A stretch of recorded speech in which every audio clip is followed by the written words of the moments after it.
Hi, everybody. Nicole here from Hair of the Dog, and I have a very special guest. I have Jamie Piper of Cowbelly Photography here with me, and we are going to be talking all things pet photography. But before we get started, I want to make sure this is working because this is new software. I usually just go straight Facebook Live and want to make sure this is actually broadcasting. It says it is. So if it is, well, good. I see some viewers. If you guys want to give us a thumbs up, that would be awesome. And then we know that you can hear us and see us and all that good stuff. And then we'll get started. Perfect. And Nicole, I have a little red live thing on my screen. So it looks like it's working on my end too. All right, very good. We'll get started. Oh, and I see us. Sorry, perfect. I just want to check in the group. It's there. We're live. Oh my God. Let me see if I can see it too. Oh, look, it's us. Great. Okay. Crazy. We're working. It's like Inception. We're in the screen. We're in the screen. Anyway, I just wanted to jump right into stuff. So Jamie, why don't you tell us a little bit about your background and how long you've been doing commercial photography and all that good stuff. Give us your story. Sure. So I'll keep it really short because I think we have a lot more stuff to go over than we'll have time to. So I started doing pet photography, I don't know, like 18 or 19 years ago. And then I started a pet photography business for regular clients in 2003.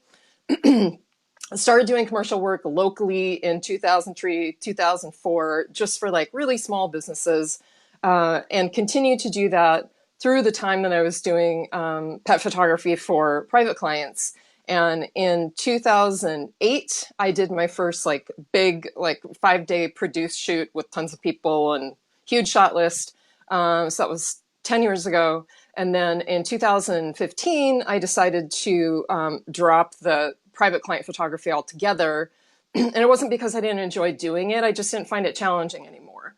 Mm-hmm. And commercial photography is extremely challenging. And I love that. I thrive off that. So I get bored really easily. I think I need more stimulation than your average person. So definitely worked. Definitely increased the challenge and stimulation level. So for the last 3 years, I've been doing exclusively commercial photography. Well, I might do 1 or 2 private client shoots per year, but very rarely. My bottom end price for a private client is $1,500. That's shoot and burn basically. So right. It's a pretty good way to put off most people who contact me about a private client work. So that's where I am now. Awesome. Very good. Well, let's just jump into some of the questions. I know our first question here is from Travis, and it is pretty much what is considered commercial photography? What's the difference between private clients and commercial photography? What are we talking about here? Yeah, so if you do a Google search, you'll find a whole bunch of different answers. And my favorite answer, and the one that's easiest for me to remember, and I think will be easiest for you guys to remember, is if you are creating photos that are going to be used to sell a product or service for business of any size, that is commercial photography. So you could do a shoot for a private client, and then they'll email you 2 weeks later and say, hey, I have a real estate website and I really want to use your photos on a flyer or on the website. That is commercial work. So that would be you're licensing that image commercially, not for a print that's going in someone's home. Right. So product services for any kind of business, that's commercial photography. Awesome. And that kind of leads us into our next question, which is from Shalina. And she wants to know, what's the best way to approach or start to find that first commercial client? Yes. So can you repeat the question verbatim? Yeah, you got it. She says, what is the best way to approach or find that first commercial client? Okay, great. And the reason why I asked you to do that, Nicole, is it's actually 2 different questions in one, and I have 2 different answers. So approach is literally how to approach them. How do you start the conversation? And then finding is how do you research them and how do you decide who you want to work with? So I'm going to start with the second part first. This is kind of a big topic. So I'll give sort of an overarching view of it. The best way to get started in commercial photography is to start local with small businesses. And I have a lot that I can say on this topic. Some of it you guys are not going to like. But if you know me, you know I am no bullshit. I will always be honest. I'm not going to blow smoke up your ass and tell you things that you want to hear, because that is not how the commercial photography industry works. You have to have pretty thick skin, and you've got to really like get it and understand how the industry works in order to be successful at all. So here's what I'm about to tell you that you're not going to like. If you've never done any commercial photography at all, if you've never scheduled a photo shoot that was strictly for commercial photos, I strongly recommend that you start portfolio building for commercial work. It is, I've said this multiple times in the last week, it's a totally different animal than portrait photography. The photos are even different. And it's more challenging for sure. Clients have much higher expectations because generally they're spending, 4, 5, 6, 10 times more money. And so you have to be able to deliver what they're asking you for, especially if you want to get testimonials, referrals to other companies they know. So here's how I started, and this is what I recommend for those of you who are new and trying to find those first few commercial clients. Use the relationships that you already have. So maybe you're friends with a dog daycare owner, or you shop at a pet store regularly and you know the employees there, or whatever. Any kind of small business that's local, does not have a national presence, is who you should be targeting. And pitching to them is going to be really easy because you are offering them a free photo shoot and free images. Now, when you do that, those of you who have created pricing for your portrait photography will understand this. You're going to do the same kind of value-added stuff as you would do for a package for a private client. So you're not going to give them 1,000 images, at maximum resolution that they can use for anything they want. And even if they grow to be a national company, they can use them in a magazine ad or something. You're not going to do that. So you'll want to restrict the licensing, restrict the quantity of images they're getting. So maybe you give them something like 25 images are included in the licensing, and they're just for web and collateral, which is print things like brochures, business cards, flyers, that kind of thing. And then if they want to license more, they can for a very small price. So maybe like $100 an image or something. But really what you're doing is you're practicing. You're trying to get the feel of how to carry that kind of responsibility where you're shooting all day and shouldering all the risk. If the shots don't turn out, it is on you. And you really have nothing to lose because the client didn't pay you anything for it. So all that said, think about who you would want to shoot for free. If you've had problems with a local business, you're not gonna want to work with them. So work with people that you think would really value what you're giving them, even though they're not paying for it. And if it feels awkward or the person seems hesitant, you can say, well, if you would like to give me a donation, that's great. If you feel like it's worth something, right, send me $300 afterwards or whatever. So you don't necessarily have to do it for free, but it's a lot easier to pitch something you have never done before when it's free. And so the problem is, if you haven't done any commercial shoots at all, you have nothing to show the client. Right. You don't have a portfolio. You don't have a client list. You are brand new. So even if you've been doing pet photography for 10 years, you are JSO in the commercial world. Right. Because commercial photography is a whole other industry. Yeah. And it really... the stakes are higher. The people are paying money. They want to make sure that they know that you're going to be able to produce in that capacity. Absolutely. So hopefully I just answered both parts of that. Yeah. I always recommend people go there in person. So if you can get a meeting with the owner, it shouldn't be hard to do because you're pitching free photography. And if they go to your website and they see your photos, they should be like, yeah, duh. So decide who you want to work with, who you think would value what you're giving them, what kind of images you want to create to put in your commercial portfolio. And then I would do, you guys are not going to like this, but I would do probably 8 to 10 commercial shoots, portfolio building, so that you can get really, really, really comfortable with what you're doing before you're having to deliver for payment.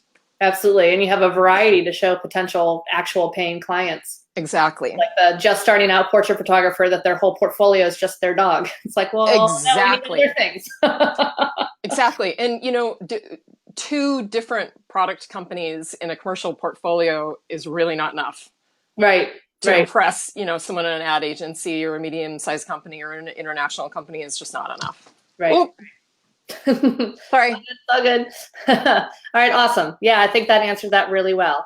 So our next question comes from Cindy, and she has a question about licensing images that you already own. So maybe first you might want to mention just what licensing is. And then her question is how to charge licensing for an image that she's already created. Yes, that is a great question, and it doesn't have an easy answer, unfortunately. None of these things have an easy answer. It's I okay. have a commercial photography is so complicated that even though I've been doing it for 15 years, I wrote a full page of notes last night that I could refer to during this interview. Um, so yeah, so I when a commercial client contacts you of any size, I don't care if they're a small business, a single sole proprietor, or a multinational corporation, it makes no difference, and they want to use your images commercially, again, to sell a product or service, you are doing what's called image licensing. The image has a license. The license defines what they're using that image for. And you literally write in the image license, it says image license on your contract. And underneath that, you write what that is. So it might be full page single ad in Modern Dog Magazine, 30,000 distribution, North America only for 12 months or whatever. Well, it's not there. Okay, I guess it would be, does it come out monthly? Anyway, you guys know what I'm saying. 1 month, whatever it is, you define the time, you define the specific usage, and you define the quantity. And then you have a price. So you create that license and you send it to the client. So this is also a two-part answer, if I'm remembering correctly. And I'll get back to the pricing in a second. Yep. So you create that license, you send it to the client, and you say, does this work? And then you negotiate if they say, oh, it's on my budget, which they pretty much always do. So you have to get comfortable with negotiating. That's a big part of commercial work is negotiating. So once they agree to your price, you invoice them. You include the image license itself on the invoice. So it's very, very clear what they're licensing, what they can use it for. You include your terms of use, and then they pay for the invoice, which is agreeing to the terms and the license. And then you send the file to them electronically through Dropbox or WeTransfer. I personally use WeTransfer because you can see if the client's downloaded them. So it solves a lot of long-term problems. So that's what the process looks like. I think she had asked, I went back and asked for clarification, and then she had asked, well, either one, what does the process look like? And then how do you decide how much to charge? So that's the process. How much to charge, unless you've been doing it for a really, really, really long time, you're not going to be able to pull a number out of the air off the top of your head. I can do that now, but I've been doing it long enough that I am falling back on all the experience of all the similar licenses that I've done, but I still get requests for licenses and I'm like, I have no idea. I've never done anything even remotely close to that, and I have no idea what to charge. So you will use what I call pricing tools, and these are going to be invaluable to you. I have 5 pricing tools that I use. The ones that I'm going to recommend are PhotoQuote, which is software. You have to pay for it. I think it's $150. If anyone could comment and tell me if that's right. A one-time fee or a subscription? Yeah, it's a one-time fee still. And those of you, FYI, who have the old version, they came out with a new version. I want to say it was like late 2016. Those of you who have the old version should upgrade to the new because the new version includes social media now. So anything social media related, they have pricing suggestions in there. So PhotoQuote is just, if you're doing any commercial work, please invest in PhotoQuote. I honestly don't know how I would be able to create pricing without it. So PhotoQuote is one option. Getty Images has a calculator, like a stock calculator online, and you literally do a Google search for Getty Images calculator, and you'll find it. And you can't find it on their website. You have to Google it. Right. And what you do is you plug in all the usage, and you'll see, this will help educate you on what types of things are included in usage, and then it'll spit out a price. That price is could be for any size company. So it's usually extremely high. You're like, oh my, $30,000. There's no way they're going to pay $30,000 for this photo. So then you have to kind of work backwards, kind of reverse engineer and figure, okay, well, if this could be for a multinational company that makes billions every year, and this company is regional, what would be more appropriate for them? So that can be helpful. Another pricing tool I use is my experience. I'll also contact other commercial photographer colleagues, friends of mine, and say, what would you charge for this? And I don't care how long you've been doing it. If you've been doing it for 30 years, commercial photographers still do that all the time. Yeah, right. I can't remember what the other two are, but I know that there's 5. But that's a good start. No, that's awesome. That's so helpful. I'm sure there was a time when those things weren't around. I mean, how nice to have the internet and that ability to find some information. Yes. Well, back in the day, commercial photographers could pretty much charge whatever they wanted. And they made a lot of money. So things have changed since then. All right, hold on. The next question is here from Holly. And it's a 2-parter. Might even be, there's 2 questions. So the first part, is there a platform or a place for commercial pet photographers to join a list that commercial clients can basically shop on, or, find their perfect pet photographer, like a directory of sorts? No. Would be nice, but no. Yeah, yes and no. But first, I want to preface my answer by telling you guys something really, really, really important that I want you to remember from this. In commercial photography, you are not going to use the term pet photography. It is considered commercial animal photography. Mm-hmm. So any directory that you find, any organization that you join, anything that has like a list of types or genres of commercial photography, your category is animals. There is no pet photography category. Right. So even if you're only photographing dogs, you're still a commercial animal photographer. So that's what you need to be targeting in your social media. That's what you need to be looking for in terms of, where to get listed in directories, commercial animal photographer. Okay, so now that we've cleared that up, there is no list of commercial animal photographers on like a stock pet or animal photography website that I am aware of. That said, when marketing, and this ties into marketing, Holly's question about where to get listed, like where are clients finding you?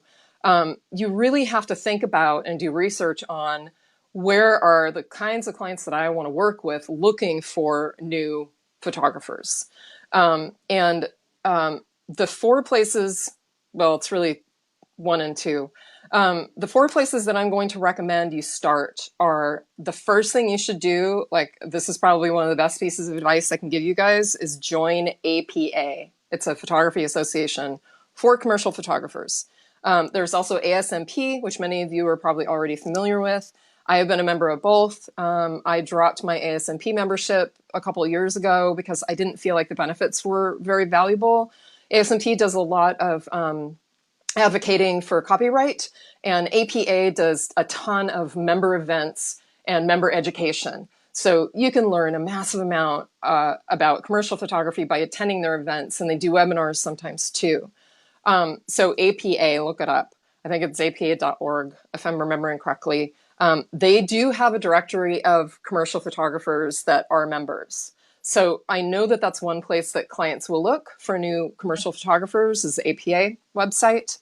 And you'll see it's a fantastic website. And I love the people who run the organization. They're just really good people. So start with APA. If you're serious about getting into commercial work, you have to join APA. I'm just like, you have no choice. So please start there. And then the other 2 websites I recommend you add your name to and your website to are Behance. Behance is great. A lot of art buyers and ad agency folks will look at Behance for new work. And you can also see people collaborating together, like retouchers and photographers and Digitex, and all these different people will team together. They'll do a personal project. They'll post the photos on Behance. So it's a great place to put some of your commercial portfolios. And then the last one is Dripbook. Dripbook is free. Behance is free. So you're not investing money. There's probably I mean, I would say another 12 to 15 directories that you could add to, but those are the ones that I recommend. It's like a whole nother world. Yeah, it really is. It's a whole other industry. It's crazy. So yeah, so her other question is, what's the best place is the best place for your commercial portfolio on your website, or should it be separate? She still does some private clients too. So I'm assuming that's how she's asking that question. Yeah, and I think, Holly, if I'm remembering correctly, you were the one that said that you want to transition at some point to exclusively commercial photography. Yes, I think that's what she was saying. Yeah. So, oh, I've got very strong opinions on this. I would strongly encourage you to create a separate website for your commercial work. And the reason why is I'm going to give you guys a resource. I want you to write this down because this is phenomenal for doing research. I recommend that you get a website with Photofolio. It's photo, Photofolio. Yeah. Photofolio is the website. The vast majority, and other website providers might disagree with me, but the vast majority of highly successful commercial photographers use Photofolio for their portfolios. When you go on Photofolio and you research the websites that these commercial photographers have, you'll see that they are no fluff. Like in pet photography, it's all about branding and making things pretty and having tons of information. And there's a lot of writing and stuff. And you've got like graphic elements, and you don't have that in commercial photography. It is all about the images. The focus is on the images. So your branding is a logo, and that's basically it. Yeah. And maybe some of the colors and the fonts that you choose, but the focus is on the photos. You want to have them big, front and center, and they have to be freaking perfect. We're talking retouched. And not all of my photos on my website are retouched, and I've gone back and I'm like, it doesn't look very good. So it's better to have like 5 stellar, perfect, cream of the crop, fully retouched to absolute perfection photos than 50 great photos, but they're not phenomenal. You know what I mean? So, but having said all that, make sure that you have enough content that it doesn't look weird. Like you're not going to create a new commercial photography website if you only have 2 images. You know what I mean? And do your 8 to 10 free shoots and then make the website. Exactly. It's the same process as when you started doing pet photography. It's just for commercial work instead. Yep. Perfect. All right. So Chris has the next question. It's, how do you juggle transitioning into commercial photography when you're busy with client sessions and editing? Oh my God. Chris, you stumped me on this one. I was like, clone yourself is probably the first answer, but that's a little bit more difficult. My answer is, I don't know. It's really, really hard. It's really hard. I'm going to be really honest with you guys. It's really hard. And here's why. I mean, there's a number of different reasons why, but number one, when a commercial client contacts you and you are representing yourself, you don't have an agent or a photographer's rep, which is what they're usually called, the commercial industry, the rep. I'm repped by. When you don't have a rep and they're contacting you directly, you need to get back to them immediately. And the reason why is because you are competing. Yes, you're competing when you do pet photography, but when you're doing commercial photography, you are 100% of the time competing with a minimum 2 other photographers. Yeah. And their timetables are usually like, I need it yesterday. Yeah. And a lot of these people are in New York. So if you're on the West Coast, like I am, right. You know, and they're emailing you at 8:00 your time. It's 5 a.m. for you. Yeah. And you're like, I wasn't even awake. So my goal is always to reply within an hour. Yeah. And I don't care if you respond using your iPhone and there's no signature and it's 1 line. Like that's what you do in the commercial world. There's nothing fancy about it. It's all about like exchanging information as efficiently as possible. So that's one part of the challenge. The second part of the challenge is timelines are being squeezed dramatically. Mm-hmm. So you end up with agencies contacting you and saying, well, client's really hoping to have the shoot done and the photos by like 18 days from now. And you're like, what? That's like 2 weeks to finish, to like schedule, produce, do the shoot, finish it. 15 dogs and shoot for 4 days and edit all the images. Yeah. And I mean, I've turned down shoots before where I'm like, I'm sorry, it's just not possible. Right. Yes, I have the time to do it, but it's just not feasible. It's not going to happen. So that's an extreme example. It doesn't happen all the time. Usually you have at least 3 weeks. My happy place is 4 weeks of planning and production time before the shoot occurs, but then I usually work on bigger shoots. So if you're successful in your pet photography business, it's going to be even harder for you to do commercial work because your schedule is booked out. So, and I do not recommend bumping your private clients because you have a commercial shoot. I just don't think that's very ethical.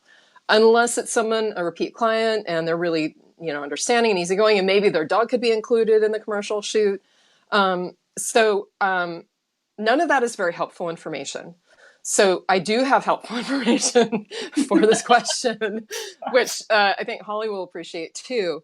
Let's see. I'm going to my notes. There's A, B, and C. Okay. The best way to do this is you're going to do two things. One is you're going to build a phenomenal team. You need to have a producer. The producer is someone who does everything but the photography. Yeah. They plan all the elements of the shoot. They bring everyone together. They source the talent. They work with the location scout. They do everything. And they'll even interface with your client. And you CC it on emails, but you can continue doing the work that you already have scheduled. Yeah. So get a producer. You're not going to be able to do it without a producer. Generally, small and some medium-sized shoots don't have the budget for a producer. But even if it's just a matter of like hiring a friend who's willing to work for $20 an hour, and they organize a very detailed, thank you, Nicole, a very detail-oriented, organized, on the ball, on time friend, or an event planner who's just getting started. I don't care who it is. It's just someone who could do that work that you don't have time to do. Yep. So you have to have a producer, and then you need other team members as well. You're going to need to use a digital tech, and that's someone who is on set with you with their laptop, and you're tethered to the laptop with a cable, and they ingest the images using Capture One software, and they will flag all the bad ones that are blurry and the exposure is off, so they can easily be deleted. So that will significantly cut down your post-processing time on these thousands of images that come from the shoot. So definitely use a digital tech.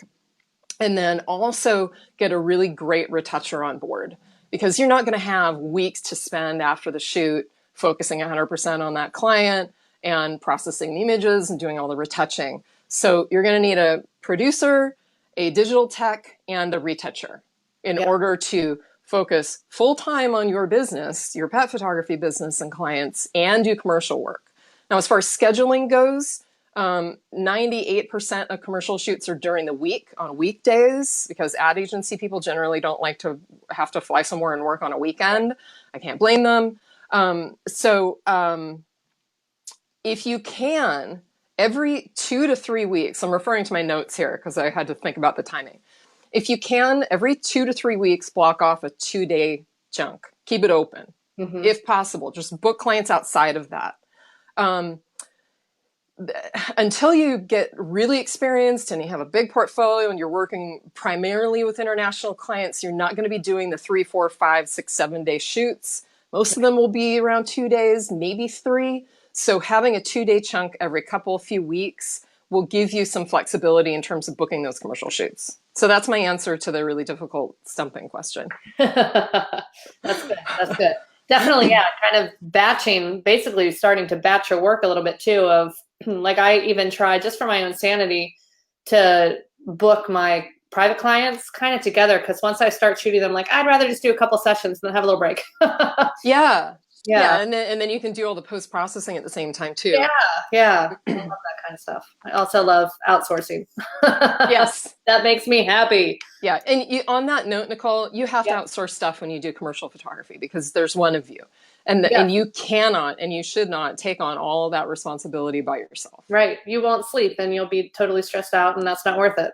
Yeah, and it's actually one of the fantastic things about doing commercial photography is you don't have to shoulder all of that work. You have a team, and the team is supporting you, and you are their boss. They are your employees. You're employing them, and you get to tell them everything. You tell them what to Yeah. do.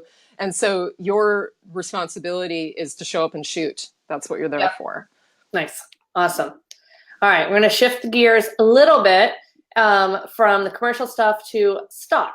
So first of all, do you just want to mention kind of what the difference between commercial, being hired for a commercial photography shoot versus stock? And then the question is, what's the best stock photography website for pet photographers? Yes. Or animal photographers, we should say. Yeah. Oh, it breaks my heart to have to answer this question because you guys are not going to like the answers, unfortunately. I have so many opinions about this, and I don't want to talk about it for 20 minutes. So, and I've got notes on this, so just stick with the script, Jamie. So I've had a stock website online since 2011, and it's had a wide variety of different incarnations. I've used different website providers, and I in that time I've done a lot of research on other stock photography websites that are either animal specific or pet photography specific, or generalized and include animal photography. And all of the animal and pet photography websites, stock websites that I have seen, that are like what I would call boutique, smaller boutique stock agencies, have essentially died in the water by all appearances. Now, I don't know if that's absolutely true, but it doesn't appear as if there's any activity, and the photographers that I've spoken to who have their work listed aren't making any money at all. That is also true for Fetch Stock, which is my newish stock photography website that I launched almost exactly a year ago. It has been almost impossible to get traction with my new stock website. And I'm someone who has an established client base and, ready buyers. I know there's a whole bunch of different reasons why, but this is what I want you guys to think about. In order to sell stock work, you really have to advertise, because people are doing, if they're not already familiar with, Shutterstock or Getty or whatever, they're doing a Google search and looking at Google images for a Portuguese water dog jumping off a dock, for example. So you have to advertise in order to get your website high enough in the search engine results for potential customers to see you. Here's a problem with advertising. If you use the Google keyword tools and you put in search phrases that a potential customer might use, you'll immediately see that the competition for those keywords is very high. So we're talking like expensive. Yeah, I mean, it's like something like $13 per click or something. Wow. I mean, it's insane. Like you can't, it's impossible to compete. You just can't compete. Unless you have many thousands of dollars to spend every month advertising. But here's the other problem, and you'll notice this when you do your research. You do a Google search for a Portuguese water dog jumping off a dock, and you will see ads from Shutterstock and iStock Photo and Getty and all the other ones that say Portuguese water dog jumping off dock. I don't know how they do it, but you click through and it is search results for all of the Portuguese water dog photos they have on the website. But there's no dog jumping off a dock. Jumping off a dock. I don't know how they do that, but so you're talking about a very, very specific search phrase, and they're driving traffic to their site from that, and they're on the first page. So not only are they in the first, 3 organic results, but they're also in all the ads as well. Yeah. So that's one huge problem. The other huge problem that's, in my opinion, insurmountable is the big stock agencies have accounts for ad agencies and commercial clients. They have accounts. They're invoiced. Mm-hmm. And they have accounts receivables that collect payment for these invoices, every 30, 60, 90 days, whatever their terms are. And you can't set that up as a small boutique. It's just not, to have the functionality on the back end would be extremely expensive. I know, because I've looked into it. So you can try setting up a subscription model, but that's really only going to be effective if you've got, many, many, many thousands or hundreds of thousands of dog and cat photos on your stock website. So then you're getting into huge volume, which increases the price. So there are a whole bunch of reasons why these boutique stock, like pet photography and animal photography websites, including my own, haven't succeeded in the way that I've hoped, over the years. My best advice to you guys, and it pains me to say this because I've been against them for so many years, but is to submit your best content and your most unique content. So Portuguese water dog jumping off a dock is a good example. Or photos of dogs and cats together. Perfect. A lot of people want that, and they're hard to find. To take your best content and submit them to Getty.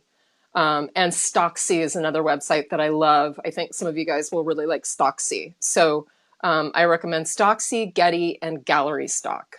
Do any of those sites limit what you can do with your image outside? Like limit how you can sell that image? No, and you should not do anything exclusive unless you're guaranteed some sort of income, because you're just giving up potential revenue. If a client contacts you directly, you can't license the image. So you should never sign an exclusivity contract. Oh, by the way, backing up just for a second. Yep. Animal House is Nicole Smith's stock pet photography website that she launched this spring. I am not including her in the stock websites who have failed because I haven't talked to her about it. I have no idea how it's going. So please don't make assumptions about Animal House, because that could be thriving. I have no idea. Those of you who don't know, Nicole, you should know this, right? Yeah. Animalhouse.com, is that the? Yes, it's it is Animal House. If you look Animal House Media, there'll be a link to it. I think the actual stock site is on like stockpetphotography.com. It has a more distinct URL. But if you Google Animal House Media, that's Jane Nicole Smith's stock site. And yeah. So I'm not just FYI, I'm not including. Yeah. Jamie's just doing her experience with her site and the challenges. I mean, Nick's having to surmount those same challenges, but yeah.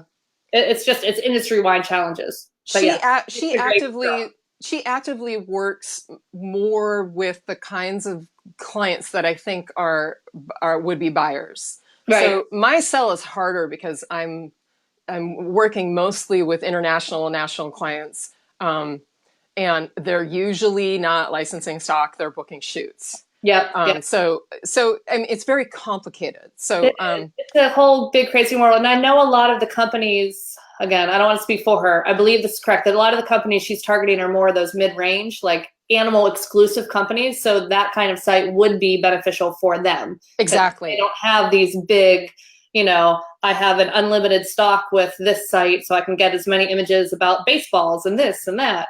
Right. You want just animal stuff. So, yeah, exactly.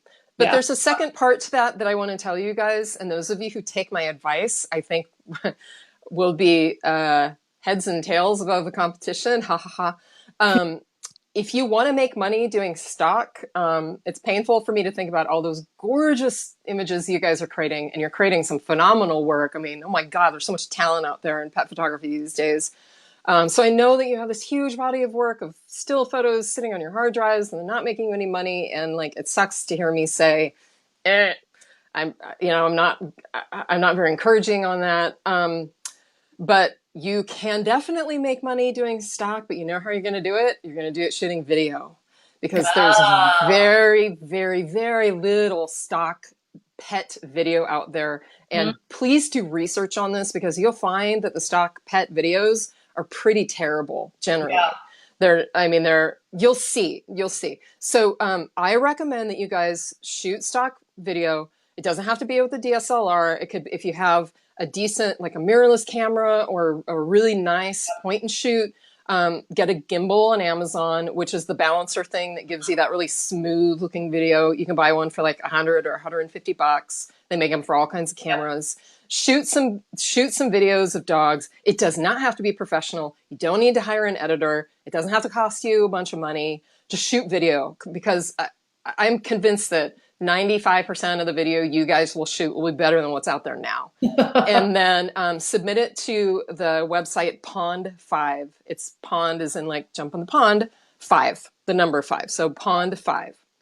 And get on their website and you'll see what the dog videos are. There are some good ones, but it's a very, very small quantity. And you get more money from a video license than you do from a still photo license. Awesome. So there you go. Yeah. I mean, so much stuff's moving towards video. I saw some stat It was like by 2020, which is not far. It's like a year and 2 months away, that like 80% of content consumed online will be video. 80. Wow. Great. That doesn't surprise me at all because video, I've done a lot of research on this, video and cinemagraphs, which is something that I do. They have something like a 7 or 8 times higher click-through rate on ads than still photos. I mean, it's like no comparison. I mean, yeah, the goldfish have a bigger attention span than we do. They just did that study too. So I mean, like, what? Like, we're so noisy, and people can't pay attention to anything. Yeah. So they're like, oh, movement. Oh, what's that? Yes, exactly. Oh, all right, awesome. No, that was good. I mean, yeah, good info. All right. There is one more question here from Keith. It's kind of similar to the others, but is there a method to find out if there are pet product businesses in your area? And then he also is asking about a link or a submission process for fetch stock. Yeah, so I'll answer the second question first because it's easy. I am not inviting contributors because I really wanted to get traction. I wanted to have some sort of encouraging news that I was, making consistent sales before doing that, and that has not happened. I don't really know what to do with the site right now. I'm thinking it would be nice to have a partner that wants to take it on and try and make some money for everyone. But I don't know. I don't know what I'm going to do with it right now. So unfortunately, I'm not currently accepting submissions. If that changes, there is information. If you go to, I think it's like the info menu item, you click, I think there's a submission page. It might be in the FAQ as well. So look at that in the future. Sorry, I know it's a really lame answer, but that's my answer. The second part, yes, I do have an answer to that question. Talk to pet store owners in your area, because oftentimes product manufacturers that are like the size of client that you would want to work with have approached the stores, and they may even be selling their products in local stores. So the store owners may be familiar with what those products are. The other thing is if you have any dog magazines in your area, it seems like most metropolitan areas, Tucson is where Keith is. I would think that Tucson has some sort of pet or dog magazine. Contact the editor, because they know everyone. They know everyone, and they know who the local pet product manufacturers are. So that's what I would do. Perfect. Awesome. Good place to get started. All right, and then our last question that we had submitted was, what camera settings should I use to shoot this subject/project/scene? I've never done anything like this before. Third alone face. Yeah, I know. That was my question, which is why it's worded so weird. None of you guys are much better at asking questions than what Nicole just said, because I wrote that. So here's the thing. I think my answer won't come as a surprise to you guys, given what I was saying about portfolio building for a commercial portfolio. And Nicole and I talked about this a little bit, and I know we agreed that we were going to talk about this during the live. So let me just dive right into it, shall I? Okay. So when you are hired to do commercial photography for any size client, your work needs to be not good, not great, but fantastic. And I would even use the F word in front of that, fantastic. Because you are trying to sell a product or service to a consumer. And that photo needs to rise above all the noise that Nicole was just mentioning online. And in order to rise above all the noise, it needs to be stellar. If you don't feel confident that you know how to shoot that subject or in that area or that time of day or whatever, don't do the shoot. Don't agree to it. I'm being totally honest. I still turn down shoots regularly that I feel like are out of my wheelhouse because I don't feel confident I'm going to do a fantastic job. Yeah. Most of them are studio work because I don't have a lot of experience doing studio work. I mean, I will, like if you pay me enough, of course I will. But if it's a challenging studio project and I'm like, oh, I don't even know where I would begin on that. Or I have some major questions or concerns about my own abilities, I won't do it. I'll pass on it. And I actually had that happen recently. It was pretty heartbreaking, personally heartbreaking for me because it was with an ad agency in LA. It was an art director that I had been creating a relationship with for quite a while. And we had met a couple of times. I met with her at a couple of events. And then I followed her when she moved to this new ad agency in LA, which was also one of my top agencies I wanted to work with. I wasn't sure if I'd ever hear from her. Like another 6 months went by. I was like praying, like, please contact me. And she did. And she reached out and she said, we're working with such and such dog food. And I was like, oh my God, I love to shoot that. Like an awesome company. And it was a shoot that was out of my wheelhouse. Yeah. And they were really excited about working with me. And I wanted to work with her and that agency so bad. Right. But you guys, I turned it down. Yeah. And the last thing you want to do is work with them and not do a great job. And then like, you're never working with them again. Exactly. And here's the thing about the commercial photography industry. Everybody knows each other. Like Yeah. art buyers, art producers, creative directors, they all know each other. They go to events. They talk about photographers. It feels like a big industry, and in some ways it is, but it's actually pretty small when it comes to like photographers' reputations and, word getting around. Yeah. So you need to be, you need to work very hard for every single client. You need to do the absolute best job you possibly can, and not agree to things that you can't do. You can't deliver on. Yeah. And I would imagine too that it's super important to be personable and like likable and work really well for these people and, do your best, because nobody, even if you have the best images in the world, they don't want to work with the jerk. Yeah. Yeah. So like common human decency is critical. Absolutely. And it, unfortunately, Nicole, it didn't used to be that way. And it's still, the industry hasn't changed completely. Some of the most successful commercial photographers are like raging narcissists and complete assholes, unfortunately. Yeah. And they'll shoot for Nike and Microsoft and I don't know, and they're getting paid, a couple $100,000 per shoot. But they can get away with that because they're so talented. They're so good. But that is changing. I know for a fact that's changing because I talk to a lot of people on the hiring side and I ask them difficult questions all the time. And so I know that they're starting to shy away from working with these really difficult photographers because there's so much talent out there now that they can hire another photographer who's also supremely talented, but is a really nice person and is very easy to communicate with and work with and doesn't cause much problems. Right. Yeah. For sure. Oh my gosh. You've given like an amazing amount of value. I can't even, people are going to have to go back with like a notebook. I was going to tell people like, take notes. So good. Thank you so much. And, if people want to learn more, because there's so much more. You could probably literally go on about commercial photography for like the entire week. We'd be here till Friday. I could easily talk until I lose my voice completely. Like no problem. 4 or 5 days, like just like someone give me some water, I'll take a few bites of food, but I'll just talk for like 16 hours. We're still going. It's a very, very involved, very complicated, often confusing, unfortunately overwhelming topic, but it's also incredibly exciting because there is a lot of money to be made. We're talking a lot of money. And I feel like it's the same way of, one of my missions in the private client side is to help all those people. Like it brings the whole industry up when we help other people learn how to do this, because you initially look on paper for a private client, you're like, $200 for the whole session.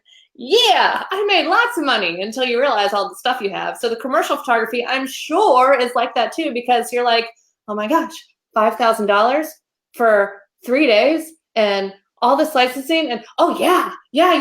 But meanwhile, like it's not sustainable. So we need to help other people learn. And then when everybody else is producing bids that are all competitive and sustainable, then the whole industry does better. Absolutely. Yes. Hallelujah. You took all the words out of my mouth. And I wanted to, I think, are we done with the questions? I think we're done with the questions. No, okay. We got all yep. The last thing I wanted to say, and this is really important. Some of you guys may be wondering, like, why in the world am I sharing all this information? I have my commercial photography guides which I can mention in a second, Yep. but there is a massive amount of information in the big bundle, which has like 520 pages and all the documents and forms and like 11 different guides and like a 356 page ebook. I mean, it's just a massive amount of information. Everything you possibly need. Everything you could possibly need to get started in the commercial industry. So I'm sure some of you have wondered, why in the world would I be selling all of this information when y'all are my competition? And I know this because our directors often tell me who I'm competing with after the fact, and sometimes they'll even tell me while I'm bidding. And I even know sometimes how much you guys estimated. So the problem is this. I don't care if you've had no commercial photography experience before, and many of you have had this experience, you will still get contacted to bid on a commercial photo shoot. And it's about your work, because your work is the most important thing.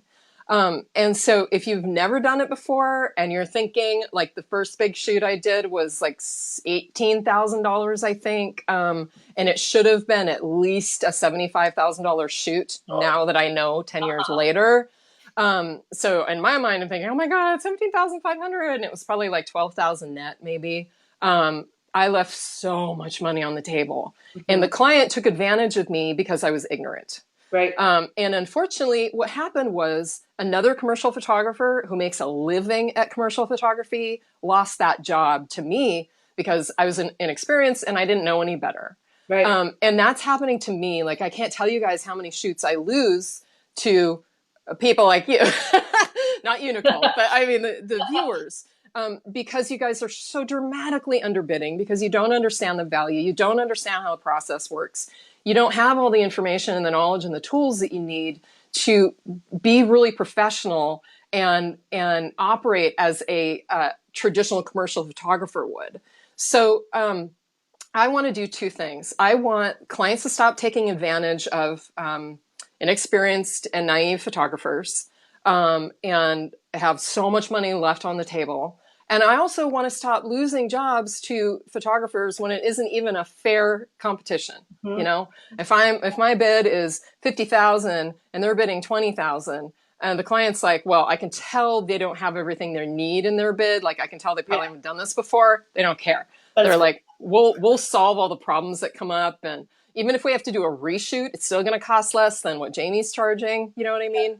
Yeah. And then the final thing is it pains me to do reshoots for clients that I really love, who've hired the cheap, inexperienced photographers that could not deliver on what they promised. And then the client has to reshoot, and then they're like, shit, okay, well, we just wasted all that money.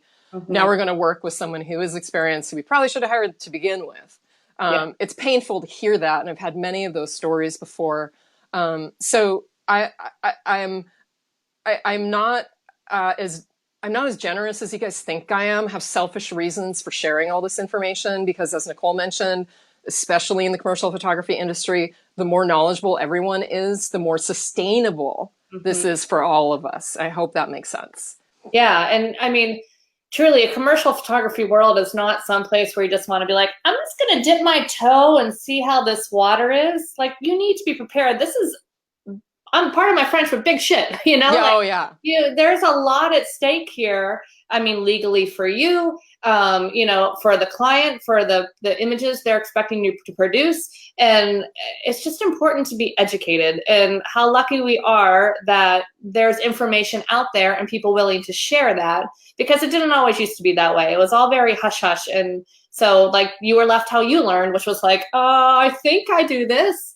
But there's no excuse to think you do this anymore. There's resources now, like your Big Bundle, which you know, has so much information to help get people on the right foot and, you know, approach this successfully. So Yes. if you guys want that Big Bundle, Jamie has given us a code only for the Hair of the Dog group, woohoo, through Sunday night, the 11th, November 11th, 2018, for 25% off. So I will post that link right over here in the comments. Go check that out. The code is HOD25 1118. So 25 for the 25% off, and then 1118. And that's good through Sunday night. So definitely, let me just post this over here. Oh, that's not going to be clickable. Hold on. I'll put it in the comments as soon as I'm done because I don't know how to add a comment on here. Okay.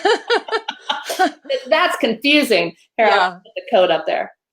And there actually is no other written information like this available online, which is no big surprise because, again, commercial photographers don't want to share all their secrets because everyone is competition. Everyone.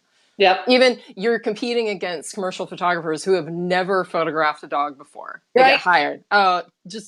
Taps my hide so much. I'm like, but he doesn't know how to photograph animals. You know what I do? So everyone is your competition, unfortunately. Yeah. So like, yeah, you can either spend 15 years trying to create the experience yourself and do all the research that I've done, or you can just spend a couple $100 and buy the bundle and spend the next 3 or 4 months reading it and be able to move forward with confidence and knowledge.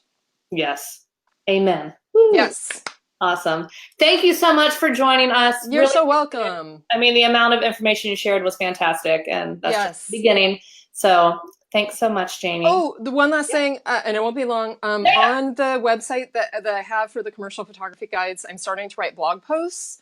So if you guys are curious, but you're not ready to like dive in, go to the blog, follow the blog posts. There's a mailing list subscription, so you can sign up for the mailing list. Probably like maybe once a month, I'll send out an email with new blog posts. I'm calling them articles. And so these will be really valuable articles on commercial photography. So you can start there if you want to.